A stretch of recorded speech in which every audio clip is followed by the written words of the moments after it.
Hello, everybody, and welcome back to the Lawcast. This week, we're covering the show I've wanted to cover since the very beginning of this podcast. It's Starrcade 1997, WCW's all-time extravaganza, one of the most infamous nights in wrestling history, the most important show in WCW history, perhaps. My first pay-per-view as a wrestling fan, and in all seriousness, just an absolutely god-awful show. So wait, was this the first pay-per-view that you actually bought? No, just the first one after I'd become a fan. Oh, okay. See, I'm very, very happy for you that we're finally doing this because Steve has wanted to do this, literally talked about it since we've started the podcast. And we already covered basically my first pay-per-view too. So it's nice to bring it full circle. Unfortunately, your first pay-per-view was a crappy crap show that sucked. Yeah, but it did 650,000 buys. The best show is the one that does the most buys, Al Snow would say. Yeah, that's a good point. We go by the Al Snow philosophy here at the Lawcast.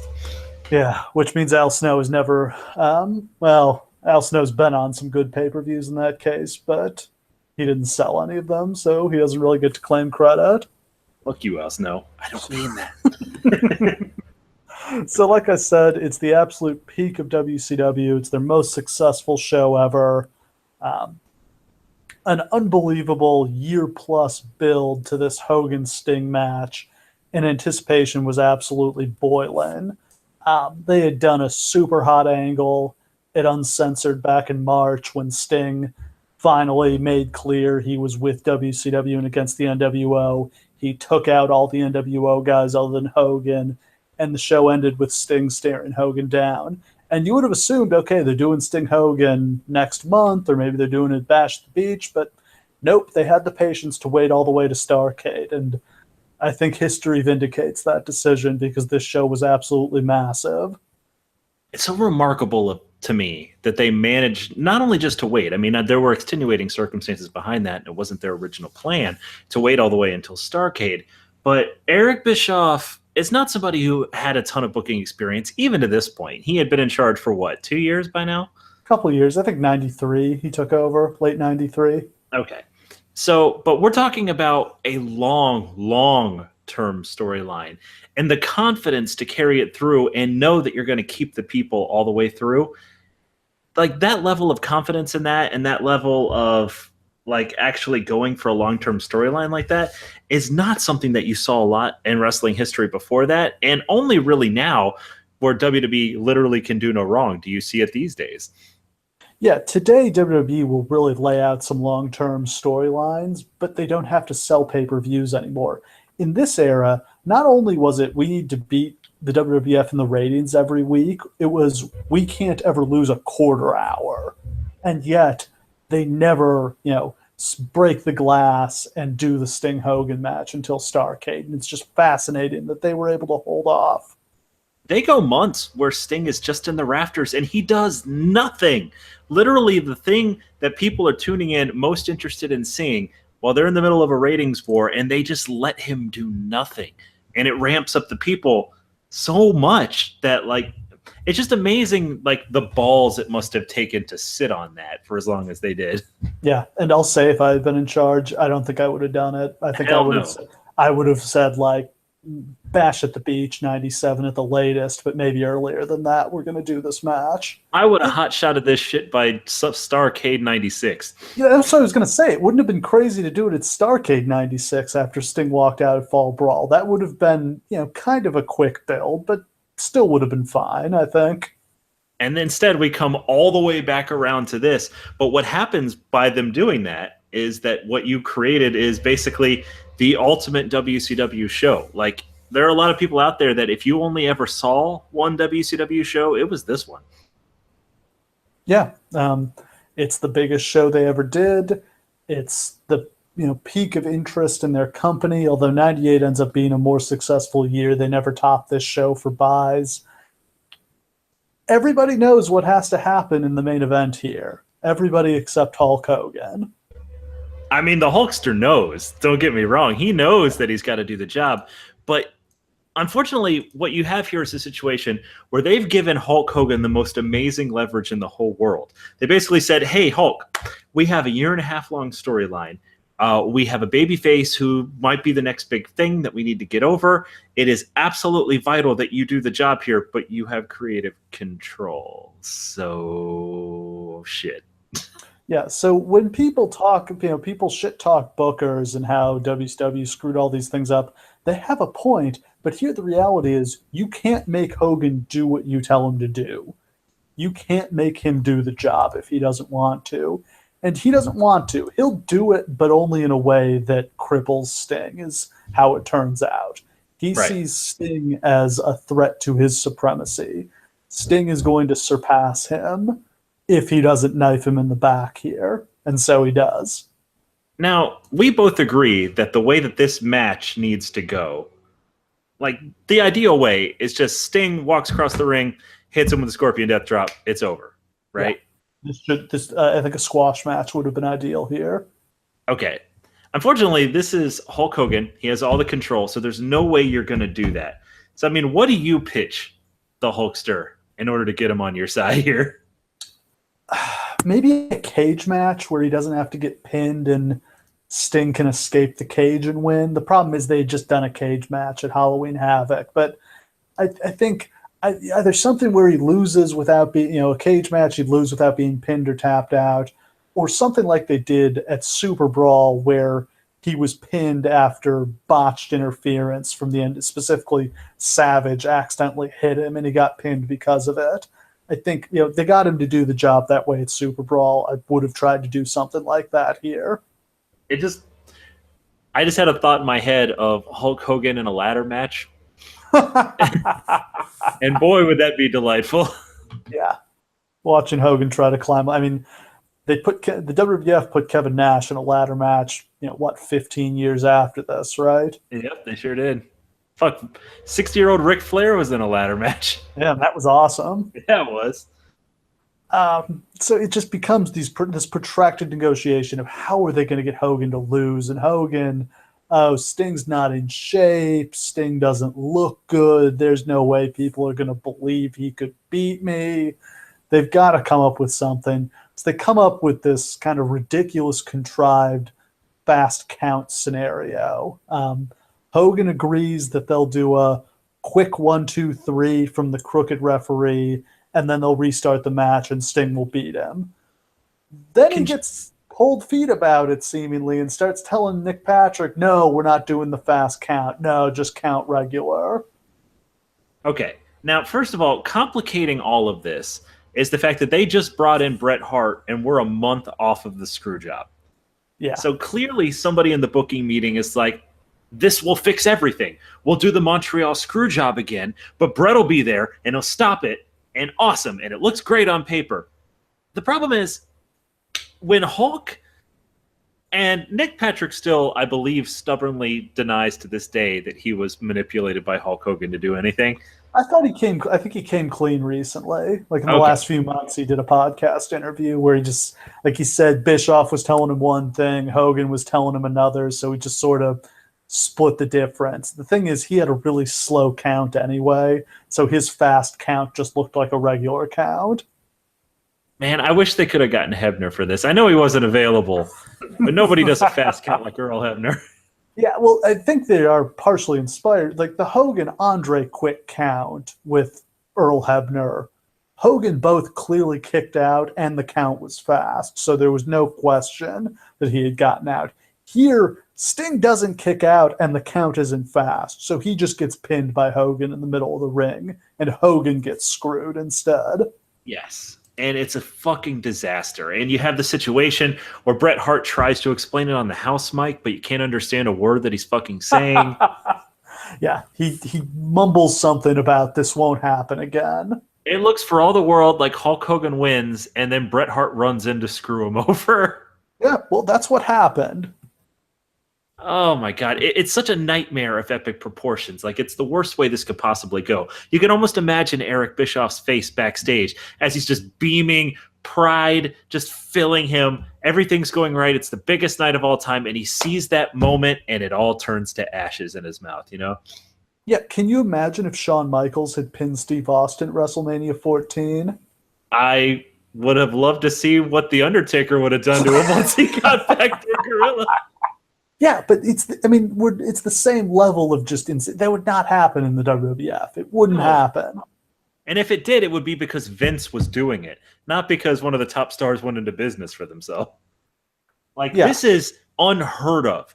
Like, you're talking about the biggest match in your company's history, and you intentionally, knowingly fuck it up so that you will continue to be the top star. Like that, this is the most egregious thing that potentially that you could say that a wrestler has ever done politically, and he cops zero flack for it.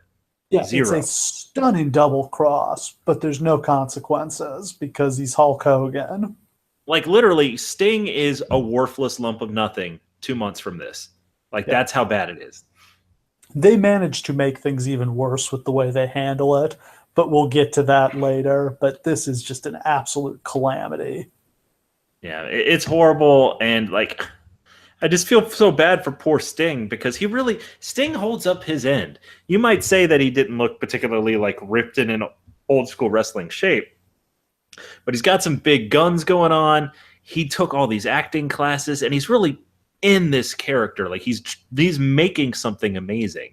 Yeah, and the fans were buying him beating the NWO up every week, even though he wasn't jacked. They were buying into this Dark Avenger character. Yes. And it just, yeah, the whole Sting wasn't in shape thing. Like, sure, he's not in tip top condition, but it's fine. He's still over. Nobody in the crowd is saying, "Oh, I don't buy that Sting could beat Hogan," because really, Hogan's not looking amazing at this point either. Right. Like Hogan kind of looks horrible. Like let me just put that out there. He just looks like steroids are the only thing holding him up. Yeah. So we kind of talked about Bret, but let's get into that a little more. So Bret debuted in mid-December, I think like December 13th or somewhere around there, couple of over a month after Montreal, because he was still kind of his WWF contract didn't expire and they didn't want to breach it and get involved in another lawsuit. So they hold off on his debut for several weeks. He debuts kind of unceremoniously, just sort of comes out, does an interview. It's announced he's going to referee the Eric Bischoff Larry Zbyssko match on the show. He is not given a match to wrestle. I don't know if he was able to wrestle at this point because he had broken his hand punching Vince, so that may not have been healed up, but it's kind of a soft launch for a guy who is a mega star and coming in really, really hot. Like I'm not sure. It's hard to figure out exactly what he should have been doing on the show other than being a guest referee. Like even if he could wrestle, a lot of these programs were kind of locked in, at least to some extent, and there's really no corollary to him. Like maybe Savage, because I don't think Savage had anything going on for this show at all. No, Savage wasn't going to be on the card. He's a substitute for Conan in the six-man tag match. He wasn't booked on the show at all. I want to hear you say that again, because this card is so shittily put together that Randy Savage is a last-minute replacement for Conan. It boggles the mind. Yeah, I have no idea what the deal was, why he wasn't going to have a match. This would have been a perfect place for him and DDP to blow off their feud that had been going for all of 97. It's also kind of a shame to me that like WCW didn't really do gimmick matches. Like they did do them, but only generally like one per show and only at like themed shows for that one gimmick match. Because it would have been really cool to see them do like a blow off, like I don't know, last man standing or something like that. Like WWE is a lot better at like assigning a gimmick match to blow off a feud like that instead of just having like 3 matches and you're done. Yeah, we'll go over the card in a minute, but it's just you look at it and a lot of it looks like WCW Saturday Night. Some of it looks like, uncensored or a B pay-per-view. It definitely doesn't look like Starrcade, and it definitely doesn't look like the biggest Starrcade of all time. There's just until you get to the main event, this looks like a pretty decent Nitro. Yeah. It's just one of those weird WCW quirks of they gave away all the big stuff on TV, so they didn't have big matches to go to for the pay-per-views. Yeah. And just inexplicably, a bunch of their top stars wouldn't be booked. Like, Savage wasn't booked here. Hall isn't booked in a match. Nash is booked but ends up not being in the match. We'll get to all the almost every match on this card, I don't know that I've ever seen a card with this many substitutions, where this many guys couldn't make the show for one reason or another. It's very, very lucky that they have the main event that they have, because otherwise you might have a situation where fans are pretty pissed. But in this particular case, they're only coming to see one match, so it almost doesn't even fucking matter what else they put on. No, well, this was one that really could have been a boxing card where they only showed the main event. Right. Any other matches are all just fill. The expectation is you're getting 3 hours of matches, so we have to put on 3 hours of matches for this. That actually makes me think of like an interesting experiment where you just have like one big match and maybe like one undercard match and just fill the rest of it with people talking and speculating about the match like they do a boxing card. Like, yeah, the only thing I've ever seen like that was the MTV specials in the 80s, the War to Settle the Score. Yeah. The Hogan Piper was the only match that they did a bunch of other matches in the arena that night. They did a full card. But the only one they showed on TV was Hogan and Piper, and the rest of the show was just interviews and talking about the match and all of that. I kind of like that idea. Like, I wish that they would try that out on something. Like, maybe with, like, the Women's Royal Rumble, just have it just be, like, just the Royal Rumble, and then, like, an hour and a half of talking about it. I think it would be an interesting experiment in the WWE Network era. For sure. I mean, they can do anything they want. They don't have to adhere to like the normal pay-per-view format. They can do 2-hour shows, 1-hour shows, one match shows. They can do literally anything. And I don't think they figured that out yet. No, instead it's become, let's have the pay-per-views go over 3 hours for no particular reason. You could do 5-hour pay-per-views. You could do a 5-hour Unforgiven. Who cares? So the other big match is Bischoff against Zbyssko. It's for control of Nitro, which is just one of those kind of, it feels like they did that stipulation every month and they would never explain it well. What does it actually mean to be in control of Nitro? Well, so on the go home show to this, the Monday before, they did this, like about an hour of the show was taken up by the NWO taking over Nitro and running the announcers off and like breaking the set and putting up NWO posters and some long talking segments. Literally an hour of the show is taken up by all of this. The problem is it absolutely tanked in the ratings. Like they almost lost the week to the WWF. They ran a full point below what they had typically been doing because everyone changed the channel. So this, I think, was the pilot for doing, making Thunder the NWO show or making Nitro the NWO show and Thunder the WCW show. But this put an end to that idea once and for all. It's actually kind of a good thing that Eric Bischoff really kind of pushed this to its extreme because it proved to other bookers that no matter how cool your heels are, no matter how interesting they are, they can't sustain something just by themselves. Like you have to have a baby face. It can't just be cool heels versus less cool heels or something like that, And that's good. It's good that somebody went that far and pointed that out. Otherwise, we'd still have people trying it. Yeah, I mean, you would have thought they would have killed it after Sold Out absolutely flopped, but here we are nearly a year later, and they're still tinkering with it. Like maybe if they had found a way to if they had just made the NWO Wolfpack then, and then launched it like that, maybe you have something, but that's just not where they are at this point. No. So the other big match was going to be Kevin Nash against the Giant, which is a perfectly fine sub-main event. Nash could not make the show. It turned out just to be some stomach issues, but he was concerned it was a heart attack. This has kind of become infamous in wrestling history, is everybody making fun of Kevin Nash faking a heart attack. I should point out that like indigestion is frequently confused for a heart attack, and Kevin Nash's dad died at 38 or 39 of heart failure, so I can understand why he would take a heart attack scare seriously. Yeah, this is one of those things where it's like, if you're the kind of person who would believe that Kevin Nash wouldn't do this, then you'll believe that. If you're the kind of person who thinks Kevin Nash is a fucking scumbag who would, of course, do this, I'm not going to be able to convince you either way. It's just one of those things that you're just automatically going to believe one way or the other.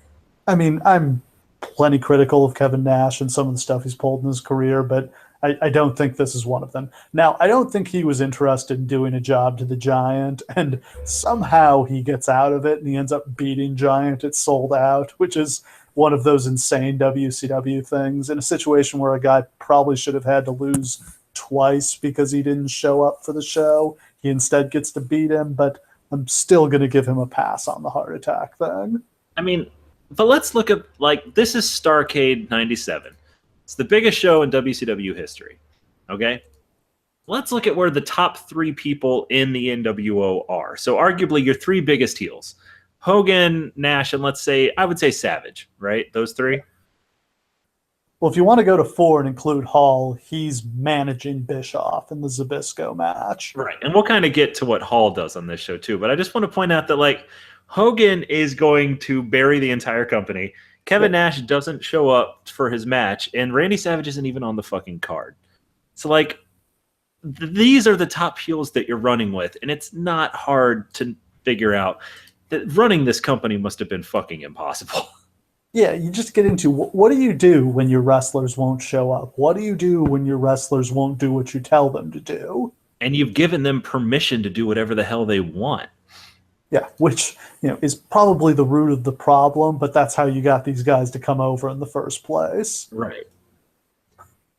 No real solution there. So getting into the show, it's Sunday, December 28th. We're at the MCI Center in Washington, D.C. This is the first ever wrestling card held in the building. This would become the permanent home for Starrcade. All subsequent Starrcades were held here. Great venue for it. I think it was cool. The only thing I'd say is I wish they had booked a stadium for this because I think they could have sold out the Georgia Dome for this show. Oh, I completely agree. It's actually funny because this was my local arena when I was growing up. So I lived nearby to this, but wasn't watching wrestling at the time, so I had no idea what was going on. Missed out as always. Fucking hell. There's attendance 17,500. At some point, Shivani on the broadcast claims 24,000, which is ridiculous because the building doesn't even hold that many people. But a super, super gate, $543,000, just shattering the company record. Yeah, and it's so great. It's so great to have for WCW to finally have an audience that they could do like that deep pan out and show the whole audience and they're all buzzing and everyone's into it. Like, you never saw that in WCW shows until around this point. It was always dark and shot tight, so we can't see all the empty seats at the top. A few years before this, $100,000 gate was great for this company. And I mean, we're talking about a company that couldn't even run house shows because nobody would show up like 2 years before this. So that's pretty amazing. Yeah. On top of the $543,000 gate, they also sold $162,000 worth of merchandise. Yeah. I didn't check, but I assume that has to be a company record. I would imagine. I mean, generally, the shirts are $20. That's 8,000 shirts. Man, that's wild. Like, the lines at the merch stands must have been outrageous. And I can't imagine they were buying anything but NWO and Sting shirts because it's not like anybody else had any good merchandise. No, maybe DDP had the Diamond Cutter shirt. I don't know. Yeah. Yeah. The merchandise was not WCW's strong suit. The NWO shirt's really the only one they ever had that moved. The show does a 1.9 buy rate for 650,000 buys. Fuck. Yeah. I think at the time, the only bigger pay-per-view in history would have been WrestleMania 5. Yeah, I think even to date, if you look at like every pay-per-view from every company, I think it's mostly just WrestleManias that are better, right? Yeah, and this is more buys than a lot of WrestleManias. Like that's genuinely impressive. Like they were top dogs. WrestleMania 26 kind of bombed and only did about 600,000 buys. It's incredible to think that WCW was ever at this stature. And maybe it shouldn't be because obviously at one point they were destroying the WWE, but it's just funny to think that they had basically one show ever in this neighborhood. And then like 2 or 3 others that were like above the 1, and then that's it. The amazing thing is, 2 years after this, Starrcade '99 would only do about 150,000 buys. They just sink like a stone. Fuck. Just an unbelievable collapse. And 4 years later, they're out of business. Now, let the record show that that's still about, I want to say, 4 times better than TNA's best buy rate. Well, yeah, but TNA sucks. So the pay-per-view gross was nearly $20 million. Hogan's cut must have been 3 or 4 million. If I'm remembering the terms of his contract correctly. He made that much money to fuck the company over. Yeah, that's what's astounding. That's amazing to me.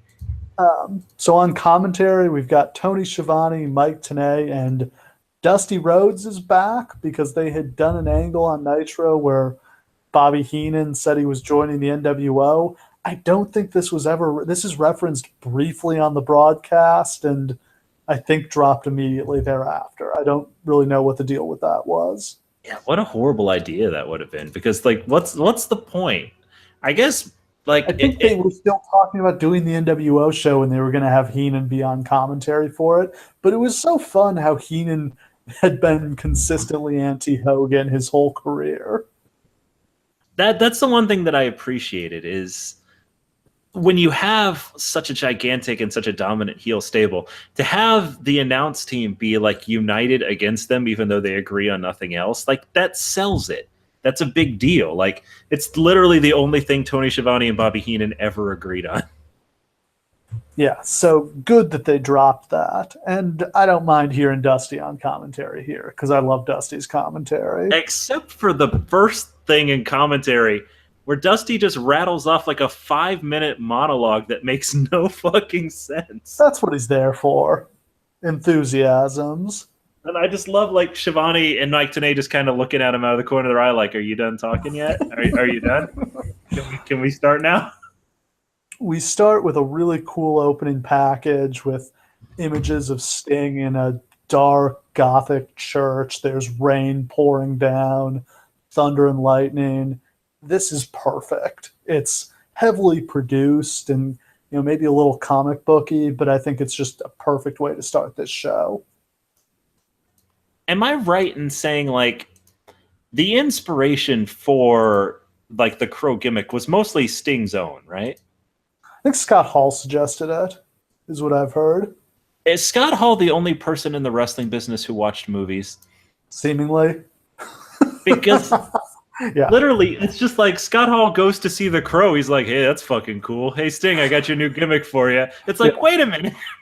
Scott Hall was the only person who had seen Scarface. Not to say exactly. Like it comes to Sting, it's like, hey, so it's like your family's dead, except your family's Lex Luger, right? And so you got to go up to the rafters and become a ghost. And Sting's like, oh my God, this is the best idea I've ever heard.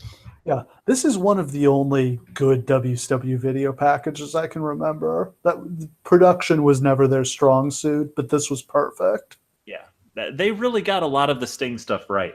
Sting's music, Sting's look, like having him up in the rafters. Like he's the only guy that they really seem to like, that the production crew really seemed to tap into what he was doing. Yeah, and I love the piece of music they play as they're panning. Man. So cool. I don't know what it is. I feel like I had heard it maybe on a WWF show too. It might just be stock music, but perfect choice. Oh my God, yeah. Like they nail it. So fired up. Yeah, everything about this is super cool. Like if you ever wondered if they nailed the Sting thing, like up until the moment they fuck Sting, everything's going right. Yeah. I think the set looked great. I loved the blue lighting. It all just came off cool. I just love, like WCW used to do this, and WWE during this point too, where they just put some giant obstruction in the way, so everybody who came out had to come out all weird and ducking under it and stuff. Yeah. Schiavone, of course, says it's the biggest night in the history of our sport, and this time he's not exaggerating. Yeah, for once it's actually true. Like no hyperbole is enough. Yeah, they put a lot of asses in the seats on this night. Um, the announcers explain that the NWO is protesting who will be the referee for the Sting Hogan match, and that the referee will be randomly drawn from a list of all referees. Now, Uh, it actually would have made a lot more sense to me if they had Nick Patrick established as being like in the pocket, and like maybe the NWO like rigs that contest or something like that. Like that would make more Nick sense. Patrick has been, he was bad for a while, but he's turned good. So like if you have it be like, nah, psych, he was bad all along, I would get that more. You know what I mean? But they Yeah, don't really do that. it's not clear whether it was supposed to have been a long con or exactly what the logic behind this was. Ugh. They show a bunch of WCW wrestlers sitting in the crowd. What did you make of this? I really, really like this touch. Like basically, it was everyone not booked on the card was sitting in the front row, and they basically were like, "Look, this is such a big deal that the roster flew themselves here to watch it. Like that's how much we care about this." And I was like, "That's so cool to have it be like even the locker room gives a shit about the outcome of this match. Like it will impact all of WCW's future, including all of their careers." Like that makes the stakes big. Plus, having them interact with like all the wrestlers as they come out, like Ray and Randy Savage getting into it was kind of nice. Yeah. And then they announced Nash will not be there to wrestle the Giant tonight. So But sorry anybody who bought this show to see that. it's the power. How is he going to power bomb him? That's the question. Not well. He's Not gonna well. almost kill him, it turns out. Yep. Just And too then much, man. we've got our opening match for the WCW Cruiserweight Championship. Eddie Guerrero defending against Dean Malenko. I was kind of surprised to see Eddie with the title here because I thought when he lost to Ray at Halloween Havoc, that was the big blow off in the mask versus title match. Yeah, did he beat Ray to get it, or did they just do like another 8 title switches? He beat Ray at World War III. So the story was Bischoff wanted Ray to lose that mask match, and Ray refused. That's right. That's right. Yeah, Bischoff really wanted to get that mask off of Ray, and Ray wouldn't do it, threatened to quit. They worked it out where Ray wins that match, but he loses the belt back to Guerrero the next month. Man, maybe that wasn't smart on Ray's part because, I mean, I don't know. He may have actually been on the fucking pay-per-view if you'd taken his mask off. Yeah, Ray not booked here. Malenko not happy to be booked here because his wife is about to have their child, and he had asked to not to have to work this show, but they made him do it anyway. Which is hilarious because they literally, and I mean literally, have the entire roster sitting ringside doing jack shit. Anybody could have replaced him. And it's not like they had probably announced this match in advance, but there's no issue here. It's just let's have the two good guys wrestle. Which, I mean, they do, and it's cool. They're a good match. I mean, it's nowhere near their best, but good, solid match to open the show here. Absolutely. Like, I enjoyed it. Eddie is so fucking fantastic at this point. Like, he's finally into, like, the real Eddie. Like, is this the best he ever was, or was he better, a few years after this in WWE when he wasn't as athletic, but maybe had mastered the character work more? he was better in the ring here, unquestionably. Much He was better. He's so much thinner here. Yeah, he's untouchable in the ring here. Like, there's nobody holds a candle to him.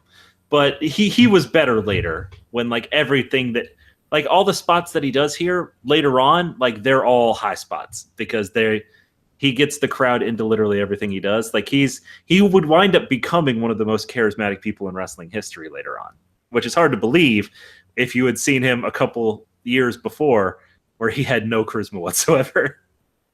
Yeah.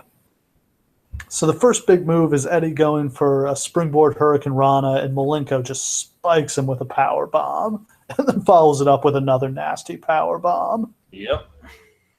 Malenko dominates. Eddie turns the tide, works on Malenko's knee, drop kicks the steps into his knee. Eddie goes for a Frankensteiner. Malenko throws him off. They're both down. Eddie manages to hit the frog splash on Malenko's knee for the finish, and kind of an odd structure of the match where Malenko never really made a comeback. It kind of felt like it might sound like this was kind of a shorter match, and most of the cruiserweights were, but this got almost 15 minutes. Yeah. It's like they cut it short, or like they just didn't bother. And they shouldn't have, because they had plenty of time to fill on this show. Yeah, they could have given this one 30 minutes and like nobody would have complained about it. But it didn't really seem like either guy was really into putting on the best performance here. Like, it wasn't a big deal. No. Good match, though. Probably the best on the show. Yeah, definitely the best worked on the show, no question. Yeah. So next, Scott Hall comes out.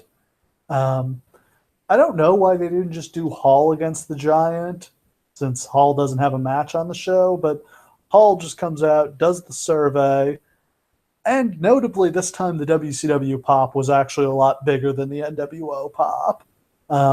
Normally I felt like the NWO got more cheers, but on this night, WCW was the baby faces. Yeah, because this was WCW's night. Like, it's easy to forget, like, if you just watch this show cold, that this was supposed to be the night where WCW finally won. Like, that's the whole crux of it. Yeah, everything was going to be worth it. All the months of suffering under the NWO because they finally beat them in the end. And then it doesn't happen. Yeah. Giant does a quick promo. He beats up Hall, hits him with the jackknife powerbomb, gets a nice reaction. I don't think people are too upset that they're not getting the Nash versus Giant match. Here's an interesting thing that is mentioned in this segment, though. Scott Hall mentions that he, after winning the World War III thing, he is now the #1 contender to the World Championship. So he will be facing the winner of the main event tonight, the biggest main event in WCW history, at the next pay-per-view. Yep. But he gets brutally jobbed out right here. And then later on, he will do so again. Scott Hall gets zero offense in on anyone on this show. Yeah, him winning World War III never made any sense to me. Just like, didn't. I don't know why. As opposed to Savage or Luger or just about anybody else from the big stars. Yeah, Scott Hall was always super over, but they never pushed him like that. Like he was like a top-level main event star who should be competing for the title. They just always had him a little bit below because he could actually work. So I think after X-Pac left, they basically had him in X-Pac's role of having to actually do all the work. Yeah, and Scott Hall was never a guy who had a problem doing jobs. Like, Hall would lose to anybody. And I mean, literally, he takes an ass kicking from the Giant is one thing, but later on, he's going to get jobbed out by fucking Larry Zbyssko. Yeah, Larry Zbyssko takes him out with his old man MMA later in the show. Oh my god. Next match, we've got Randy Savage, Scott Norton, and Vincent against the Steiner brothers and Ray Traylor. What the fuck is this match doing on a pay-per-view? A couple things about this match. Okay, Vincent is the least cool person I've ever seen. Yeah. He looks like everybody else's like creepy neighbor who just like put on some sunglasses like, hey, I'm with one of the cool kids. Scott Norton, I can get being like the enforcer of the group, but like Vincent has no place in the NWO. It's embarrassing. No, and there's a million NWO members at this point, so anybody else could have been in his spot. But they just keep putting Vincent on TV. Like, I don't know who was in the office like standing for Vincent. He must be a Hogan friend. I guess, man, but he sucks. He's so bad. He's really bad. Can you imagine if this match really had been Conan, Norton, and Vincent? Yeah, I should mention Savage is a substitute for Conan, which doesn't make any sense to me.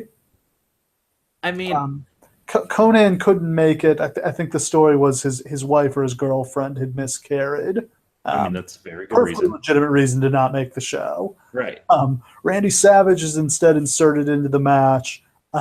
Meltzer would report that Savage's condition for doing the match was that he got to go over, which doesn't sound like Randy Savage, but I don't know. The NWO winning didn't make any sense here, so maybe that did happen. The other thing about this match that I want to comment on is that Scott Steiner looks impossible. Like, he has the kind of body that even steroids should not be able to provide you with. Like, it's amazing to me that he's not already on a singles run here. It's crazy that he doesn't get a say. Even throughout '98, after he goes solo, they don't really push him. He doesn't start getting a push until 2000, if I remember right. He doesn't really even get much of a push in '99. Yeah. It's just insane to me that for years and years, nobody ever saw fit to push this guy. Like, literally, he has, would you say, easily the best body of anybody on the show? Like, not even close? Yeah, no one else is in his league. Yeah, he makes Hogan look ridiculously puny. Like, ridiculous. And maybe that's the reason. That's part of the problem, I think. But yeah, he's 60. I'd say 60% of the way to being Big Papa Pump here. He's got the body, but he's still wearing the singlet. He's got short black hair and a black goatee. Yeah, like it's almost there. He's just got to lose the black hair. There's the only real story here is that it's WCW versus NWO. Is it okay to have a match without a real build on a show like this? I mean, I guess technically you don't need a build for a WCW versus NWO match on this show because this is supposed to be. I guess that's what bothers me more. This is the WCW versus NWO Starrcade, right? Like, if ever there was one that was themed that way, it's this one. But none of these matches are that. Like, this one sort of accidentally is. But literally, there are only really two other matches on the show that really seem to indicate that at all. Yeah, this match is trash. Steiner does some cool stuff. He hits a Tiger Bomb. He hits Vincent with a DDT off the top rope. Really awesome Frankensteiner off the top rope. And then he gets pinned by Savage with the flying elbow. Like, why doesn't the big boss man do the job here? No. I will say, one of the things I'm most... Steiner breakup, so I sort of get that. One of the things I'm most bitter at you for making me watch so many of these old WCW and WWF pay-per-view, or just WCW ones, is that, do you know how hard it is to get Steiner lines got out of your head after you watch one of these fucking shows? That's the worst theme song in wrestling history. WCW had some really bad music. We'll talk about Bret Hart's music later. It's so sad. Mean Gene comes out to show for the hotline 1-900-909-99-9900. Kids, get your parents' permission to call first, and maybe he'll explain what the fuck happened with this show. Man, you got to imagine that his business was booming the night after this show. I read in an old Observer that he was making almost $500K a year between his salary and the hotline. Jesus Christ, that's crazy. Yeah, the hotline was big, big money. Did you ever call any of these hotlines? Hell yeah, I called these hotlines. Yeah? Yes, I did. I caught like the very beginning of the hotlines back in like 95, 96 in WWF. And like, I don't even know what I wanted to learn because it's not like they had like super hot storylines at the time. I just called just to hear somebody tell me about The Undertaker. Yeah, were they doing the interviews with the guys at that point, or was it just like Mean Gene's going to give you the scoop? I think Gene may have still been there. It would have been 93 then, because he came over with Hogan in 94. Yeah, I think that's what it was. And I think... But then they kept doing it with Jim Ross. Yeah, but I think I was still watching them on VHS tapes like years behind. So I didn't even know what the fuck he was talking about. I just wanted But you called the number. This is why they redact the number on the network. Oh, yeah, I'd still be calling the number right now. I should try this and see what happens. Yes. Then he brings out J.J. Dillon, WCW something or other. I don't know what his title was. They never establish a hierarchy really at all. Representative of the championship committee. I actually like the idea of the unseen championship committee. I think that's just fine. Yeah, there's no heelier group than a group of old men sitting in a boardroom deciding who should be champion. One time they got Harvey Schiller from Turner to come out, and they were hoping Ted Turner would do it, but he got cold feet and backed out. Man, if Ted had actually come on, that would have That been would have been huge. so awesome if he'd come out and fired Eric Bischoff, but instead it was Harvey Schiller. And then just talked a bunch of shit about Vince McMahon. Yeah, Harvey Schiller dropped the classic line, "You've been breaking the rules of professional wrestling," and we can't have that. Can't have that. JoJo Dillon announces that, well, first he claims every WCW wrestler is in the stands, which isn't true because they had 200 guys under contract at this point. Then he announces that Nick Patrick has been drawn as the referee for the main event. And then, like, I don't remember who's interviewing him, but they, like, immediately question him, like, really? Are you sure, Nick Patrick? Because that seems fucked up. Yeah. Mean Gene B, like, being the only smart guy is my favorite thing in WCW. Just like, are you sure? Because it seems a lot like he's going to screw over the good guys. How are you letting this happen, you moron? Seriously? And JJ Dillon just like, nope, we drew it. It's fine. Let's go. Yeah, JJ Dillon is the dumbest man in professional wrestling. Oh, boy. There it is. Next match, Bill Goldberg versus Steve McMichael. They're still feuding over Mongo's Super Bowl ring. This is another feud that I think we've covered all of. Yes, okay. We missed World War III where Mongo knocked Goldberg out with a lead pipe backstage. Sure. They flushed all of this down the memory hole. None of this ever happened. Thank God, because it's terrible. We are already past the point where Mongo McMichael was anything, right? Yeah. Well, yeah, he was always terrible, but even by this point, like, the excitement of, oh man, Steve McMichael is wrestling is gone. I just love that this run includes a point where Bill Goldberg was a heel, and it's just like, nope, always a babyface. For months. Like, this has been going on since September. And this match... Oh, this is one of the worst matches. Goldberg carries it. This is all-time bad. Yeah. Like, do you understand what I'm saying when I say that?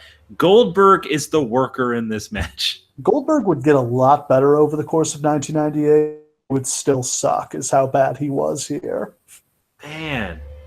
Like, the degree to which Goldberg labors to make that table spot happen is just a thing of beauty. The weakest table bump you will ever see. Mongo getting knocked off the apron through a table. And then Stephanie took a much better table bump at WrestleMania this year. And then, like, the littlest ECW chant, like, yay, ECW. Do you think that was sarcastic? Or was I hope it was. God, this is just terrible matchmaking. McMichael's been wrestling for a year and a half, and they're putting him in with a guy who's completely green and he has to carry. They've got a million better guys for this match. They've got Chris Adams. They've got Fit Finley. They've got Regal. There are a ton of guys who could carry Goldberg. Do you think that they know that Goldberg's going to be a huge star for them at this point?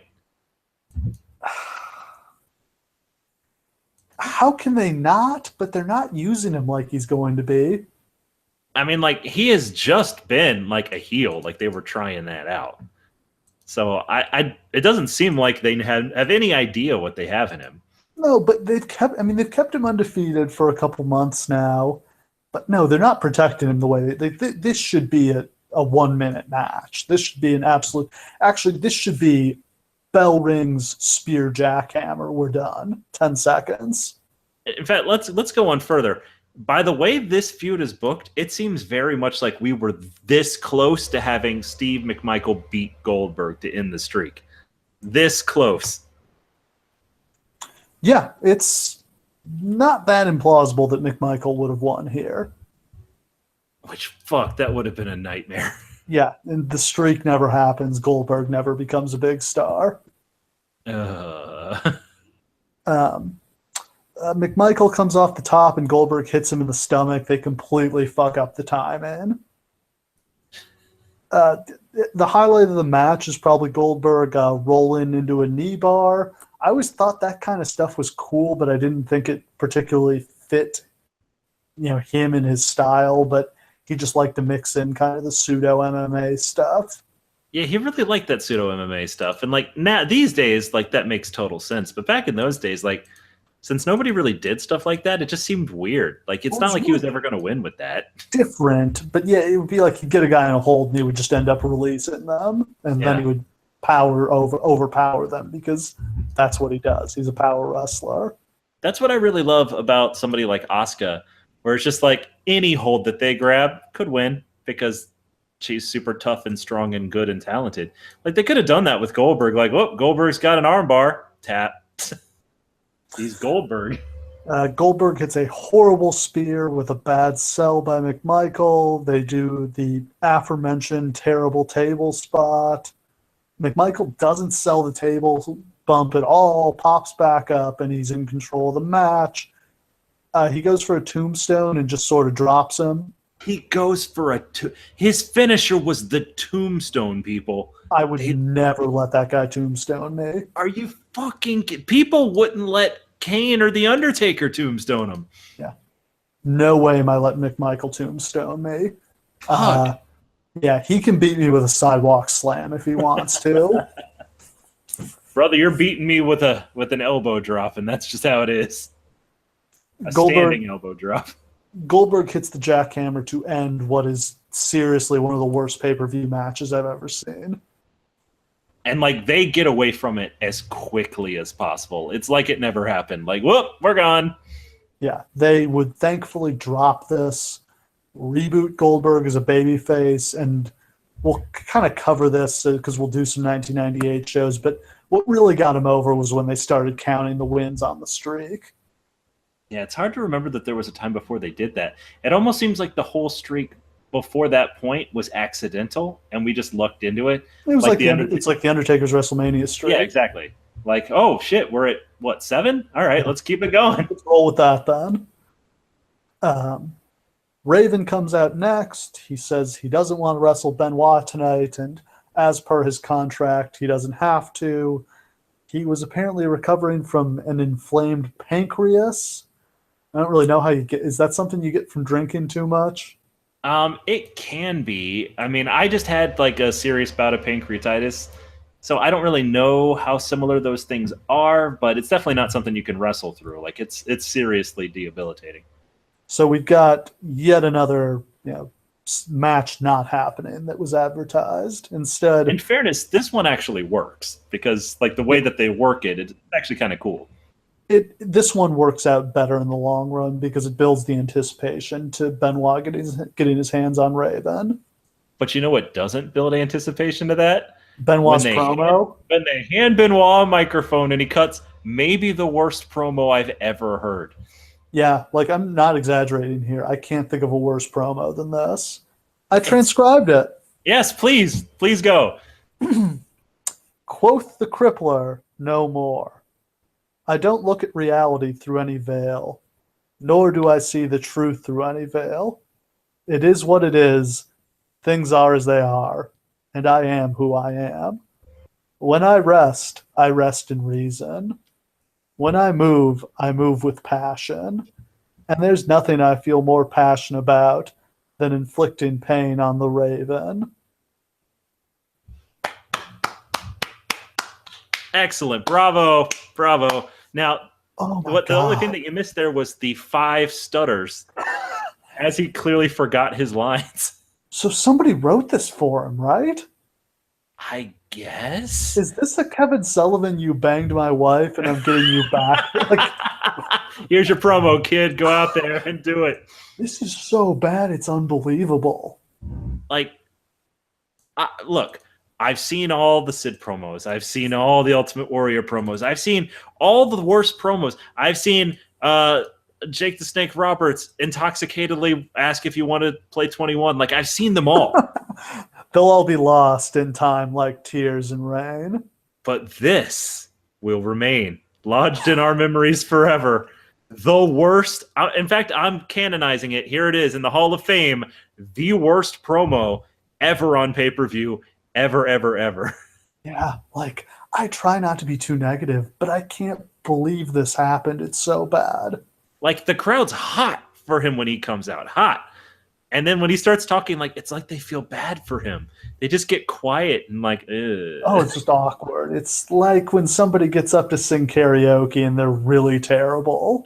And you're like, I like you, but I just want you to sit out. Yeah. Or a really bad wedding toast. Yes. Holy shit. Okay, In then fact, then they start wrestling and things will be okay now. one last thing. If any of you guys want to give this as your wedding toast when you're the best man, please videotape it and send it to us because I will worship you forever. Oh man, Benoit was not a talker, and this was terrible material and delivered really badly. Oh my god. Saturn hits an amazing springboard moonsault. Um, Lots of suplex. Saturn was awesome here. Hell yeah. Um, Benoit hits him with a baseball slide to the floor. Saturn dodges. Benoit locks him in the crippler crossface on the floor, but he gets attacked by the entire flock. Um, Saturn goes for an Asai moonsault, but Benoit dodges it, so Saturn takes out the flock. In the ring, Benoit hits a snap suplex, the diving headbutt, but the flock is recovered. They attack him again. Van Hammer jumps on Benoit. Raven hits him with the even flow DDT. Saturn locks on the rings of Saturn. Benoit's out. Good, solid match here. Yeah, and a great angle too. Like this really builds a ton of heat towards Raven and Benoit, and like I think that could have been like a pay-per-view main event if like the main event weren't so fucking cluttered. Like it was that level of heat. Like it's great. Raven was really, really over. I remember I just started kind of watching, but I thought Raven was going to be the world champion just because he was the only non-NWO heel who was over. And like he was cool and hot. We've talked before about how many people there were on this roster who, if given the opportunity, could have been huge stars, top stars. And I think we talked about this with Edge on the Vengeance show that we did. Like, at this point in history, like, how the fuck are you supposed to do that? Like, you have the biggest stars ever above you. Yeah, you could easily form a second promotion with the guys who aren't getting pushed here. Hell yeah. WWF basically did. Yeah. Because they took a bunch of guys who couldn't get to the top in WCW, and that's who they pushed. Well, as an aside, do you think they should have or could have successfully done a roster split when they introduced Thunder? And had it not been like, if they had blown off NWO by then, yes. I don't know that they should have, because I really am not. They had enough trouble coming up with enough storylines just with the one roster and the through lines of all those feuds. I don't think they had the writing or production ability to do that. No, because when you think about like who's the booking committee at this point, you got Bischoff, Sullivan. I imagine Dusty's kind of involved. Maybe Mike Graham is involved. Terry Taylor, but yeah, it's not a lot of guys. Yeah, Nash gets involved in the next year. Like They just don't have the horses. You know what I mean? Like they have the talent. But and the other thing about WWE's brand split too is that they don't just split the talent. They also split the announce crews, the production teams, the referees. Like it all gets split. Like they become basically two separate promotions operating. There's no way WCW could have done that. No way. No, I think they just didn't have the infrastructure for it. Next up, we've got an abominably long Buff Bagwell versus Lex Luger match. Jesus Christ. It's like they added all 10 minutes that Nash and Giant were going to get to this match. You watch WCW a lot, right? Yeah. Can you explain to me why, for all of Buff Bagwell's career in WCW from this point, like to the end, he's attached to Lex Luger?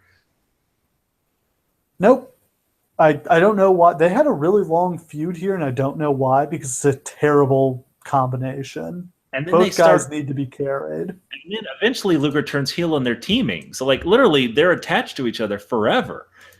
Yeah, no good reason. I mean, the big screw up with Buff was after he broke his neck a couple months from this, they didn't turn him into a babyface, even though he had all the sympathy in the world. They kept him as a heel. Yeah, he kind of had like the Triple H coming back thing, not to the same degree, but like people were like, "Hey, let's cheer him now."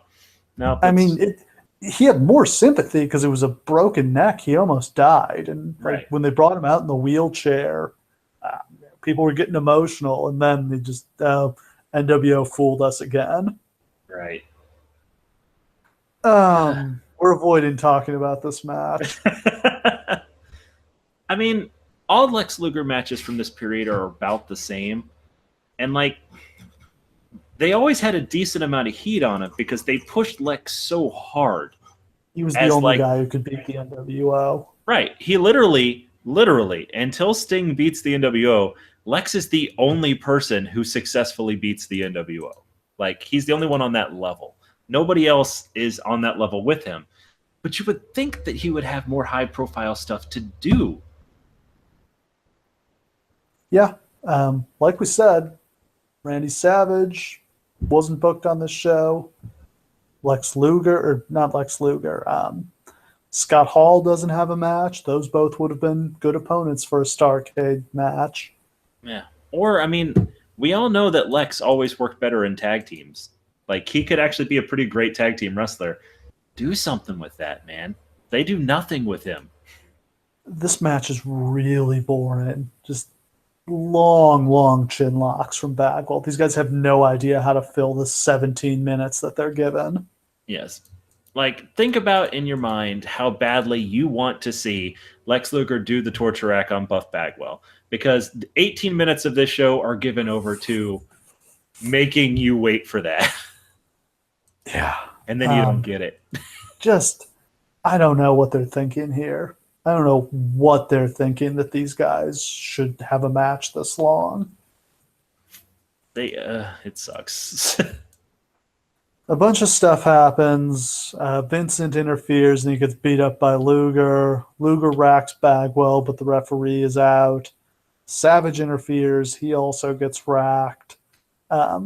This sets up Luger versus Savage, which I believe ends up being the main event of Sold Out the next month. Scott Norton comes out. He hits Luger really weak, loaded fist, and Bagwell is put on top of Luger. The referee wakes up and counts the pin. I give the match 0 stars. Yeah, like, we're talking about the last hour of this show. Like, Saturn versus Benoit was pretty good, but we're talking the 6-man Goldberg, McMichael, and this are atrocities. Unforgivable.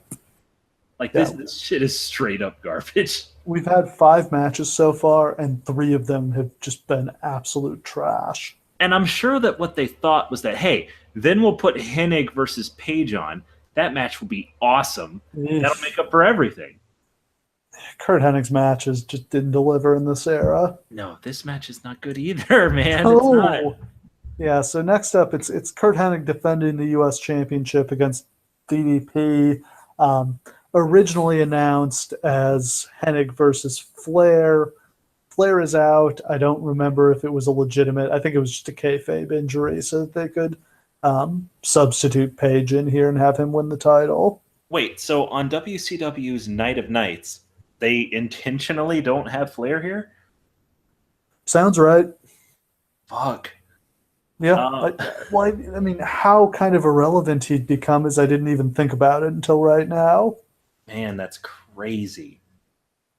Yeah. And, I mean, did they ever blow off that super hot Hennig versus Flair? No, they never go back. They never go back to it. What the fuck? Flair, he feuds with Bret Hart, and then he gets fired when he misses Thunder to go watch his son wrestle. And then he comes back towards the end of 98, and they bring back the Horsemen and proceed to do nothing with them. I mean, I don't even have the appropriate words for this. Like, this, people should be ashamed of themselves.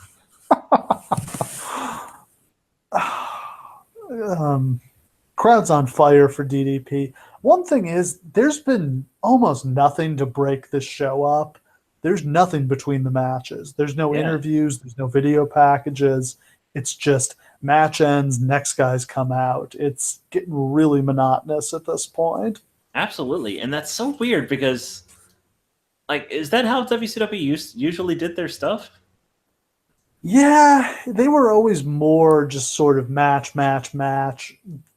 Vince was always big on, okay, reset, let's cool things down, do an interview, video package, let things slow down, and then we'll get the next match in the ring. But yeah, they WCW tended to be more. They just didn't have the kind of production crew, and this was one that could use a little sizzle package building up Yeah. DDP. Show how he can hit the diamond cutter out of nowhere. It's just, I always find myself missing when we watch these WCW shows. Every match before it will have like a video that like hypes up the feud. And maybe that's because also a lot of these matches wouldn't really have a feud to sell, honestly. But Yeah. like before the Saturn Benoit match, like a nice recap of that feud would have been very, very welcome, you know? Yeah, I mean, there are surely some people watching this, who came over who don't normally watch Nitro, but came over to their friend's house, or they've Yeah. missed a Nitro or two, and back then you couldn't watch them on demand the next day. Like literally before the main event, I had to pause it and sit down. Like I was watching it with my wife, and I had to explain to her for like half an hour the backstory between Sting and Hulk Hogan because they leave it to Michael Buffer to do while Hulk Hogan is walking to the ring. Yeah, that's crazy that there's no video package for the main event, which has this year plus long feud, and you even could have gone back to, Sting being the franchise of WCW, and then Hogan coming in and taking his place, and them being friends and rivals, and then just there's so much history there, and they just sort of gloss over it. But hey, you know what they did have? Laser projections on the ceiling. I liked that. Yeah, it was actually pretty cool. Um, so the crowd's really hot for DDP. He's on fire. It's again, this is another one of those situations where like, man, he looks like he's destined for a world title that he won't get for like what, like another year and a half. Spring Stampede 99, which you can listen to in our archives. Hell yeah, you can. But yeah, so like DDP is white hot. I wish he was working with somebody better than Hennig here, because honestly, he could have gotten such a great match out of almost anybody. It didn't seem like he and Hennig worked together at all. It's kind of a shame, sort of the state of Hennig at this point, how messed up his back was, but also I just don't think him and Page are a good fit stylistically because they're both sellers. Right. Like somebody's got to do the offense that everybody else bumps. Yeah. DDP does a plancha to the floor. They fight in the crowd. Crotches Hennig on the ring post. Hennig blocks the diamond cutter. Page hits a bunch of stuff that's setting up near falls, but the crowd doesn't buy him because they know he's only going to win with the diamond cutter. That is the problem with only having one signature move, and it's the one you win with every time. DDP blocks a clothesline, hits the diamond cutter, monster pop. He's the new U.S. champion. What is it about the Ace Crusher that makes it maybe like every incarnation of it the most over move in wrestling history? With Page, it was the way he would always find a new way to do it. Right. He was always, he'd find a new reversal, a new angle to hit it from. With Randy Orton, it's the out of nowhere, and same with Austin. Austin with the gut kick setup really helped too. Right. It's just so funny that like maybe 3 of the top finishers in wrestling history are all basically the same move. And did it ever get over when Johnny Ace did it? I mean, a little bit in Japan. Page jumps over the railing and leaves through the crowd. He's the people's champion. Nice moment on a pay-per-view lacking them. Was Kurt Hennig? I don't know why I'm forgetting, like totally spacing on this. I literally just watched it. Was Hennig a member of the NWO at this point? He was. Oh right? yeah. Yeah. Okay. But it doesn't. despite the fact that this was WCW triumphing over NWO, it wasn't presented that way. So it like what could have been like WCW finally wins one. Awesome, we got the belt. It doesn't feel that way. No. And I also don't know why I'm forgetting this, but was Rick Rude with him here? I don't remember seeing him, Yeah. but I'm kind of Rude becomes his manager in 1998. Rude is with the company. He jumped ship after Montreal, but don't recall whether he didn't get involved in the match here, to the best of my memory. No, I don't think so. Next up, Eric Bischoff versus Larry Zbyssko for control of WCW Monday Nitro, with Bret Hart as the special guest referee. This was as good as it possibly could have been. Yeah, so to explain, Bischoff blew his knee out training for this match. Oh, really? Oh yeah, you can. This is why his knee gets hurt in the match. You can tell he's limping as he's walking out. His knee is all wrapped up. He can walk, but he can't do a whole lot. That explains so much. Because again, like I said, I was watching with my wife, and she did karate for a number of years, and she was like, "Man, he's the shittiest karate person I have ever seen." This is the thing: is Eric Bischoff is supposedly a karate badass, but everything he does here looks terrible. Yeah, like his form is terrible, his base is all off. Knowing that he had a fucked up knee and couldn't have a solid base, it really answers a lot of questions. Well, and some of it is the difference between actually being able to kick someone and being able to make it look like you're kicking someone without hurting them. Right. Which is obviously hard. And he said that he had a background in like competitive karate, like full contact competitions and stuff. And that had been like 20 years before also. So who the fuck knows? Yeah. So Larry Zbyssko has become one of the most over baby faces in WCW, totally organically, just because he's the only one who's allowed to stand up to the NWO. And I feel like all of that is ad-libbing, and like he built this whole space for himself just through that. Just through being like, fuck you, NWO, I'm not going to get up from this table, kiss my ass. He's Larry Legend. Even if he wasn't supposed to do that, he just made that for himself. Totally went into business for himself. And it worked. Yep. Because he's the only WCW guy who doesn't get made to look like an idiot all the time. And let the record show, guys, you've heard about Hogan, you've heard about Zbyssko. To you young wrestlers out there, clearly the only answer is go into business for yourself. Don't do what the booker wants. Just do whatever. Bret gets a really nice pop here. His theme and music is terrible. It is like if I played his WWE theme on a fucking kazoo, it could be cooler than what they do with it here. It's just a really sad knockoff of his WWF theme. It's like do do do do do do do do do do do do. Just trash, and it wouldn't really get much better over the course of his run. Yeah, it's just indicative of they're not putting the effort into him that they should be. But also at the same time, it became very clear that without the trappings of WWE, it became unclear what Bret Hart was.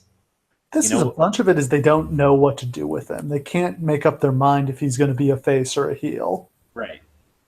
What do you think is the right way to go? Because I can see arguments in both directions. And I think both could have worked. You just needed to commit to one of them.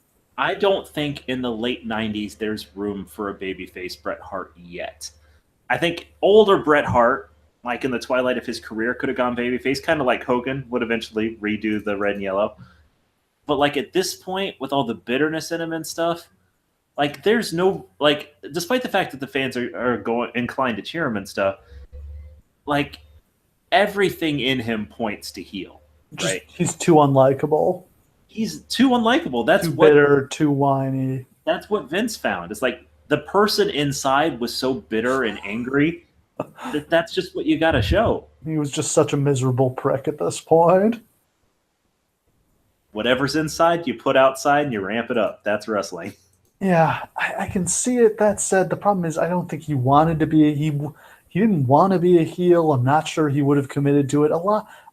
Bischoff has said many times that he just didn't feel like Bret's Hart was in it at this point. He just didn't care anymore. So And the I big thing can see is, it. Bret Hart is the least NWO person imaginable. Yeah. You Bret can't Hart put stands for tradition. Bret Hart is old school. Bret Hart stands for tradition. Bret Hart stands for dad jeans and tucked in hockey jerseys. He is not the NWO. Oh my God, Bret Hart's shitty jean shorts that go like all the way down to his ankles. Oh Lord. Oh, okay.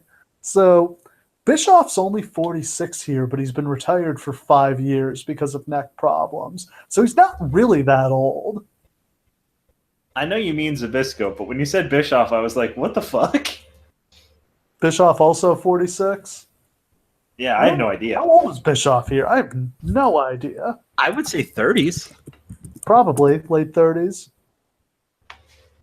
Born 55, 42, a little older than I thought.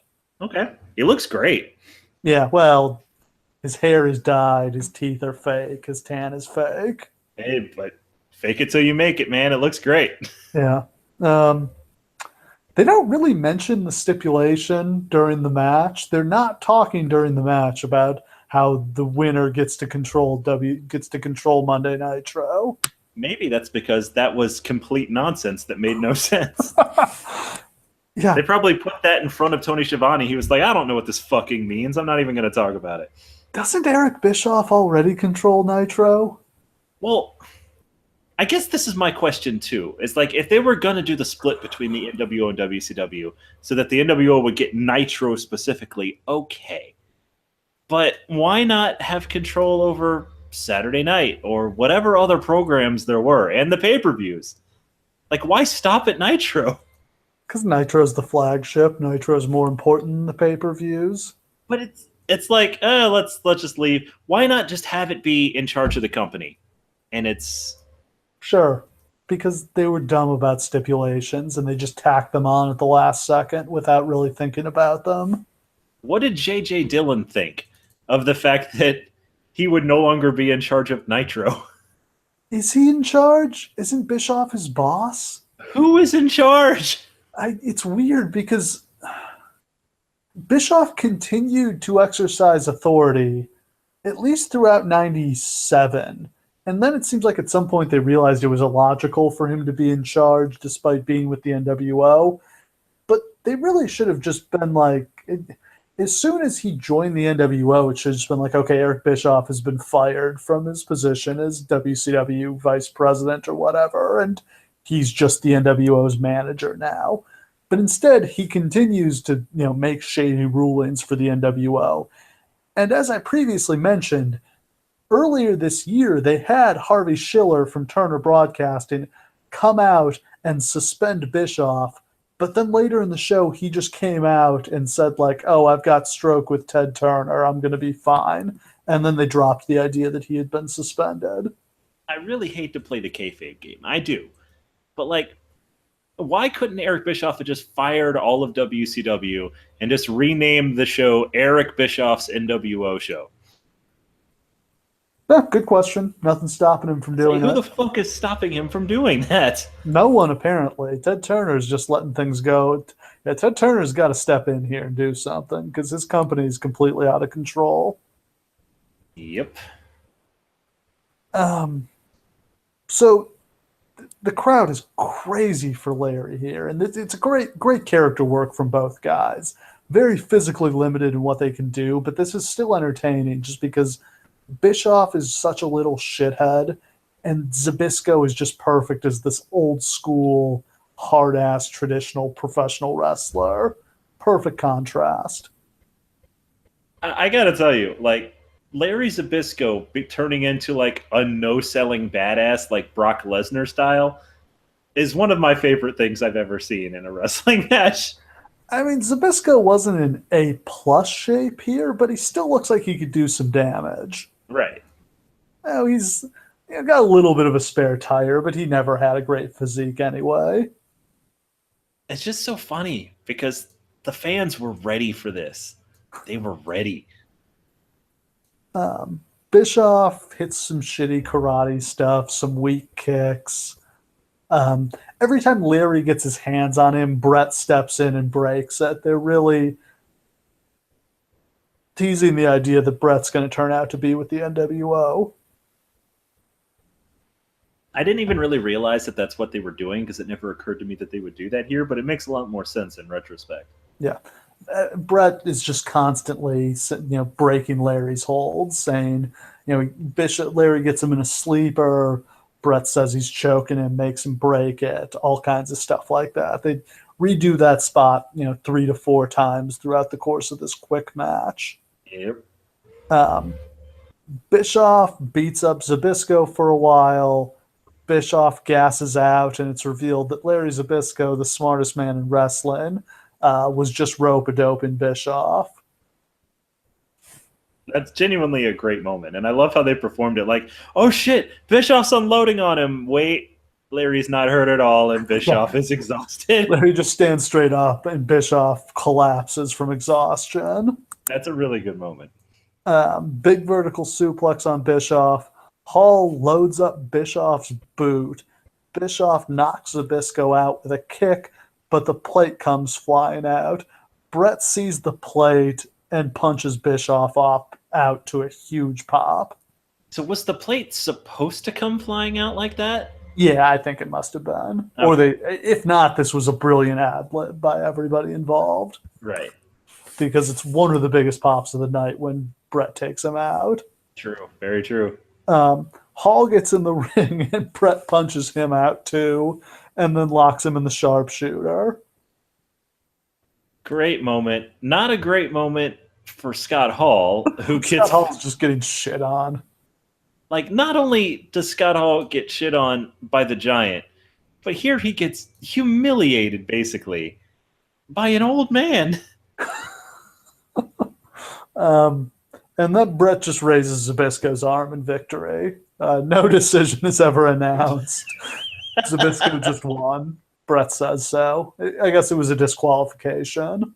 We have also not really mentioned, like, WCW referees don't really have, like, the striped shirt dress code that we're used to from WWE. But yeah, they wear the old school, like, boxing button down with the bow tie. Right. Bret Hart does not even make a cursory effort at that. Bret Hart is wearing the clothes he stepped off the plane in. Just some black jeans and a black shirt. Just like he's just kind of there. I was impressed they weren't jean shorts. I'm impressed. Like, I don't know when exactly his entire, like, closet becomes full of hockey jerseys and jean shorts, but that's a bitterly sad time. All right. We made it through to this main event. Yay! One of the biggest matches in pro wrestling history. Michael Buffer is out. He calls it the most anticipated match in wrestling history. Very close if it's not the number one. Sting, Hogan's out first, playing the air guitar. Great introductions from Buffer. Epic entrance for Sting.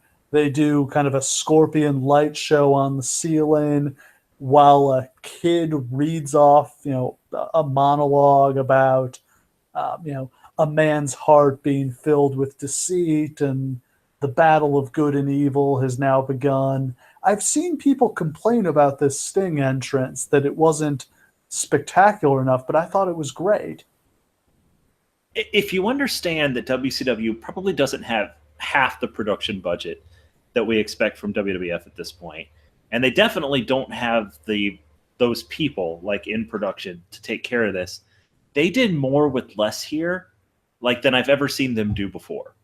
It's basically like, all right, we have little tiny pyro, we can maybe do something interesting, and they do every trick.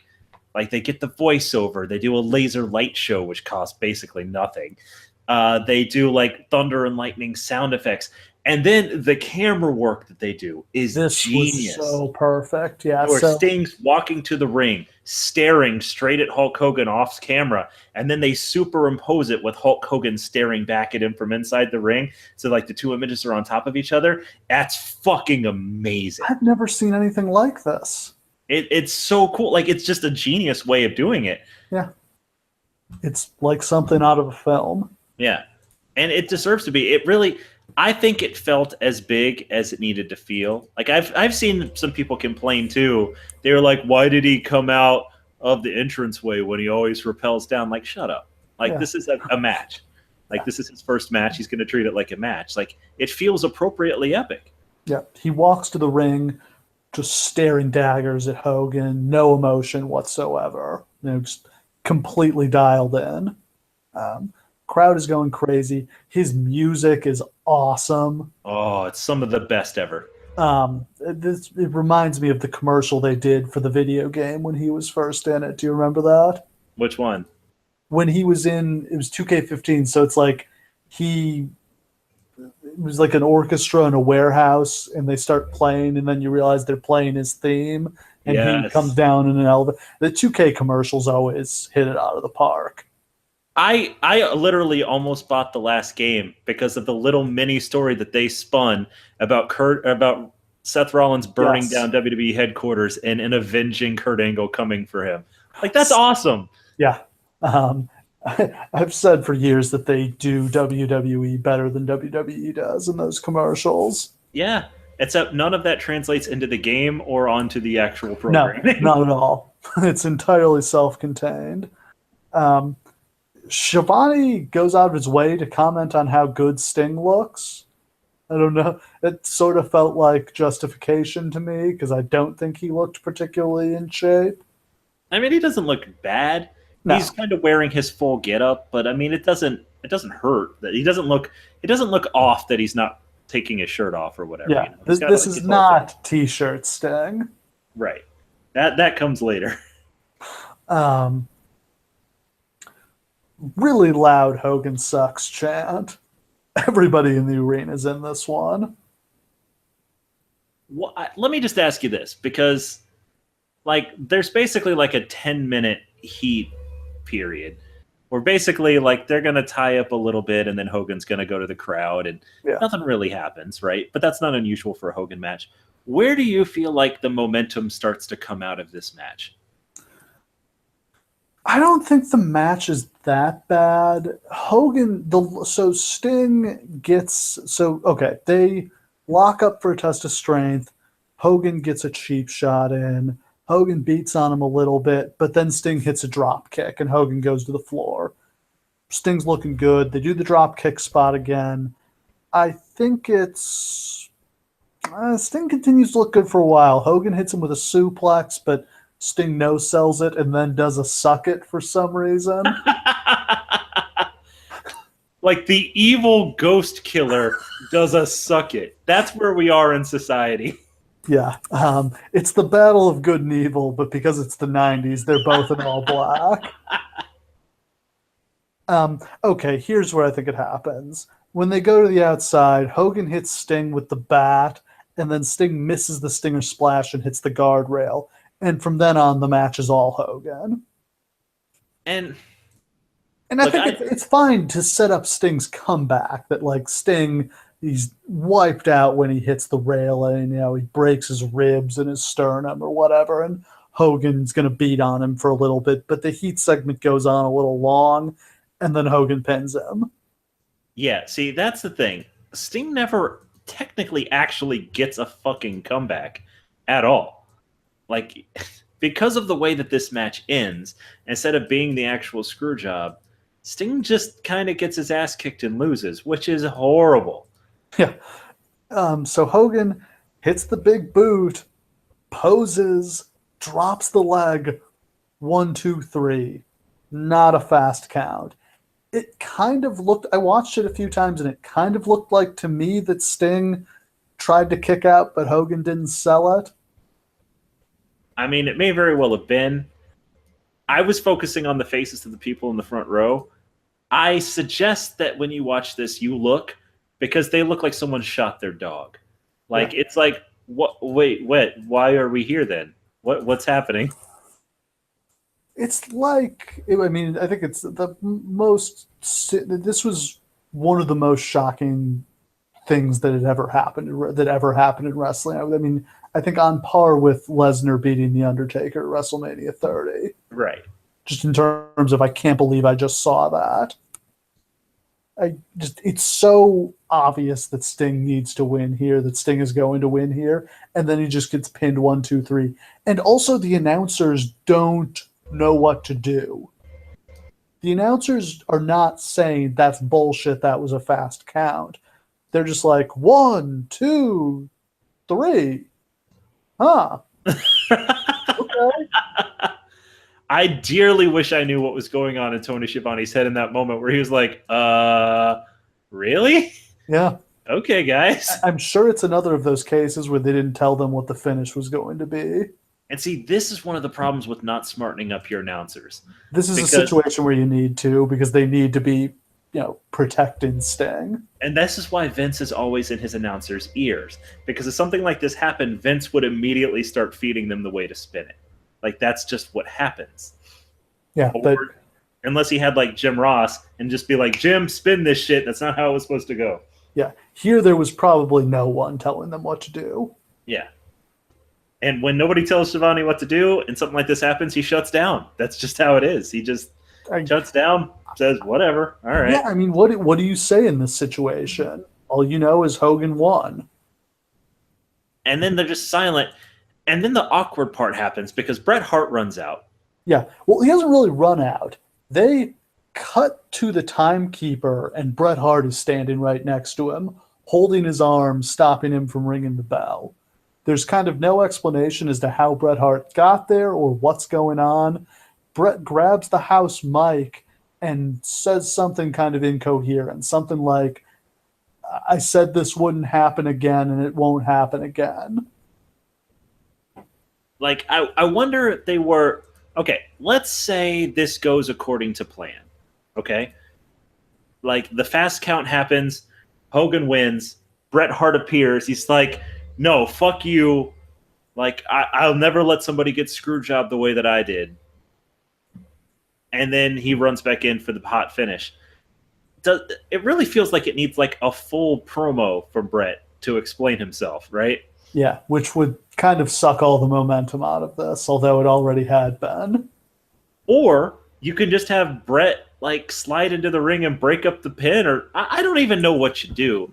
This is the problem with the screwjob finish, is that it's chaos. It's chaos, and you can't control it. And that's how you get situations like this. It's just an incredibly bad idea all around. They never should have agreed to do this. You can let Hogan come up with something, but he can't pin Sting. Even if it's a fast count, even if it's a screw job, you can't let him pin Sting. And Sting is mad when he gets up. Like that first Stinger splash that he does where he almost jumps full on out of the ring. Like, he's mad. Yeah, so Bret and Nick Patrick jaw. Bret punches him out. The announcers are still not selling it as a fast count. They're just like, oh, Nick Patrick says it was 1, 2, 3. They still don't know what the fuck to do. Bret throws Hogan back in the ring and gets in the ring, and now this match is awesome. Yes. If this, like, I don't know a better way to get to this point, but, like, the point where, like, Sting is, like, just beating the shit out of Hogan while Bret cheers him on, and then Sting does the Scorpion Deathlock while pointing at Bret because it's also Bret's move. That's cool. Yeah. Sting, after showing no fire at all during the course of the match, is now absolutely on fire. And that's what's needed. It needed the comeback because Sting was amazing at comebacks. Yeah, Sting hits Hogan with a massive Stinger splash, the biggest one you've ever seen. Like, literally, I'm not joking. He almost jumps out of the ring. Yes, he almost ends up doing a Ric Flair bump here. Stinger splash, the NWO guys run out, Sting beats them all up, hits another Stinger splash, locks on the Scorpion Deathlock. Hogan gives up. He doesn't tap out. I've seen people complain about that. Tapping out was not standard in wrestling at this point. That's only been introduced in ECW with Taz, and I think maybe the WWF was doing it with Shamrock, but verbal submission was still the standard at this point. Right, so that's not really unusual at all. So Bret asks him, do you give up? And you hear Hogan yell, yes. And I got one more gripe about this match, which is not a gripe that I've really heard anybody else make. But immediately after the bell rings, the entire WCW locker room pours down to the ring and just kind of stands there. And my problem with this is twofold. First of all, like, the Giant at one point like tries to lift Sting up and kind of hold him up, but like it's obvious that you put him on your shoulders, right? Yeah. Like they don't do that. Like there's just like 30 dudes standing around, and then there's Sting in the middle. It just feels kind of awkward. Second of all, the idea of this celebration, yeah, the execution here was, it didn't feel, this was something they kind of needed to choreograph, and they didn't. And like maybe have some of the fans jump the guardrail too. Like it's just something, to make it feel special. Like this just felt a little awkward. The other thing is, like, I would have really loved to see like the WCW guys like come out on the stage during the match or something to like keep the NWO guys away. Yeah, it's another case of why is WCW so stupid? Like, why is no one watching Sting's back here? It would have been perfect if the NWO guys had tried to interfere and the WCW guys had been ready and cut them off. Yeah, they like jump out of the crowd like Luger and the Steiners and they just beat the shit out of them. Yeah. That would have been amazing. My favorite part, the camera zooms in on Sting and he says something to the camera that ends in Mamacita. Sting, who has not spoken for over a year at this point, breaks character and says something in Spanish about like the hot woman he's gonna fuck tonight. That is my favorite moment of this entire show. It's like they zoom in on his mouth. I'm like, ooh, shit, what does Sting have to say? And all I heard was Mamacita, and I was like, what? And the announcers talk about it. Shivani's like, I don't know if that was English or Spanish he was speaking there. Multilingual crow Sting. So, what do you make of this match overall? I'm not sure it was as bad as its historic reputation, because as much as we complained about Hogan getting the pin, I think everybody just forgot about it right away. Yeah. I don't hate this match. In fact, I reviewed it pretty kindly when I first did it for the blog a number of years ago. The thing about it is, like, it's really hard to separate it from the moment of time it's a part of. And it doesn't, the match itself is not worth the hype. Like, it doesn't, Hulk Hogan does not rise to the occasion here like he did in other giant matches of this kind. And Sting doesn't either until the last 2 minutes. Sting does not bring it at all. Here's the other problem with Sting not having wrestled in a year and a half, and I'm sure he's wrestled like at the power plant and stuff, but he doesn't know how to work this character in the ring yet. Yeah, I hadn't thought about that. Like, he literally, like, he has ring rust, first of all. Second of all, he doesn't know whether to be super serious no-seller Sting or fire hot babyface Sting. Like, he's still figuring it out. Like, he wouldn't get to, like, the shout, scream Sting for a while again. And that stuff takes time. So this was almost guaranteed to be a shit match right from the jump. Yeah. Which is why it would have been perfect to just have it be a quick squash. Yes, it should have been a quick squash. Because you alleviate all of those issues, but Hogan would never have done that. And then maybe at Super Bowl, you're like, hey, Hogan, you can have your rematch, absolutely, but we're doing it in a cage so the NWO can't interfere. And maybe that's how you get out of that one. Like, it's something. Yeah. So I think the bigger issue is how they handled the fallout from this. So they have a problem here. Their storyline after this is going to be that it was a fast count, but it wasn't. So they can't show this footage on air. So what they decide to do is do another Sting Hogan match on Nitro the next night in Baltimore. They wrestle for 5 to 8 minutes and the show goes off the air. Just like, sorry, we're out of time. We got to go. Tune into Thunder to see what happened. Yep. First off, that's a completely shitty thing to do to your audience. Second, after the show went off the air, they continued to wrestle. They had a match. There was a ref bump. And Hogan pinned Sting after the ref bump.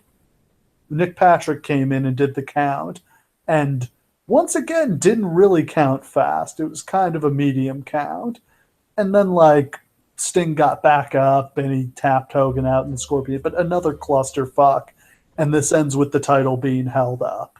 So they just kneecap Sting right away. He has to give back the title. I almost I wish somebody had had the foresight to see that there was no way that this was ever going to work, because Hogan was never going to do a flat job like he had to make it work. So Sting was like destined for failure no matter what happened. Like, it doesn't seem like there's any way around it. Yeah, I mean, it's just as long as Hogan is never going to take a step back from the limelight, it's hard. I mean, they really, at this point, I think they needed to take a break from Hogan and feature Sting. This would have been a good time for Hogan to go make a movie or something and come back in a few months with a new direction for his character. Yeah. But instead, he started wrestling more than he had in the previous couple of years. He wrestles on the next couple pay-per-view. Well, I guess he doesn't wrestle at Sold Out, but he wrestles at Super Bowl. He wrestles at Uncensored. He's in some nonsense tag matches for the rest of the year. Um, it just continues to be the Hogan show, and even after he loses the title, he continues to be in the main events. I'm just trying to imagine how WWE would have done this. And I mean, obviously, they wouldn't have had like the super onerous contract in the first place. But I mean, does that involve Hogan doing a clean job at Starrcade and then coming back 6 months later in the red and yellow? Like, is that Probably, which also probably would have been the right way to go. yeah? Like, just thinking about it, that sounds awesome. I wish they had done it. Yeah, Hogan does it. Hogan eventually goes back to the red and yellow in the summer of '99, but with no real build to it at all, and it doesn't kind of come off as the moment that it should have. Yeah. If he had come out in the red and yellow like Savin Goldberg late in '98, that would have been fucking awesome. Yeah, Hogan's babyface turn should have been another spark to the company, but they mishandled it. Company couldn't do baby faces. It's the story of WCW. So despite all this clusterfuck, their business doesn't tank. In fact, it gets better, and they end up having an amazing year in 1998. Sold Out does a 1.0 buy rate. The Sting Hogan rematch at Super Brawl does over 400,000 buys. Uncensored does 400,000 buys. They do the Georgia Dome Nitro in July, where Hogan loses the title to Goldberg. That does 40,000 people and draws one of the biggest cable ratings in wrestling history. And then Bash at the Beach 98 does 600,000 buys. So their business does not fall apart. In fact, they end up having their best year ever in 1998. It's not until 1999 that they fall to pieces. But here's the important thing, and is the lesson to learn from all of this, is that just because business continues to improve or continues to stay good does not mean that you haven't already failed. It's a lagging indicator. Exactly. Like, the balloon will continue staying inflated for a period of time. But if you don't have more oxygen to keep pumping it up, eventually it's going to empty out. And they had no plan for how to continue having air in that balloon. They just didn't. They blow it with Sting. Goldberg temporarily saves them, but then they screw up Goldberg too. Yep. Yeah. And then there was nothing. No, and then they were all out of chances. They had burned through everything they had. Ooh. So overall, just an absolute monstrosity of a show.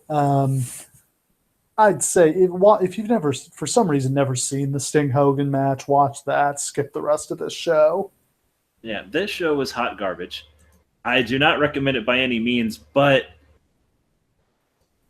despite how bad it is, and despite the fact that some part of it will live on in infamy, there's a moment in time that is documented here. The Sting Hogan match is incredibly large, and it feels that way.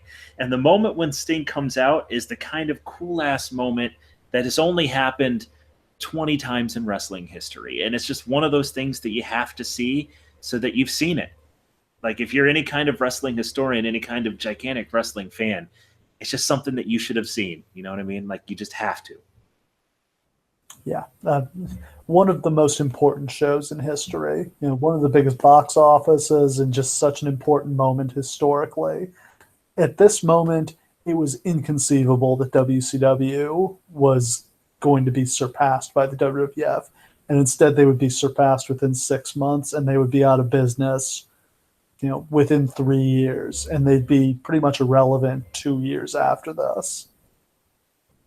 Yep. It's an unbelievable fall from grace, but I'm sure we'll cover all of that eventually. Mm. So I think that wraps us up for Starrcade 1997. Any final thoughts?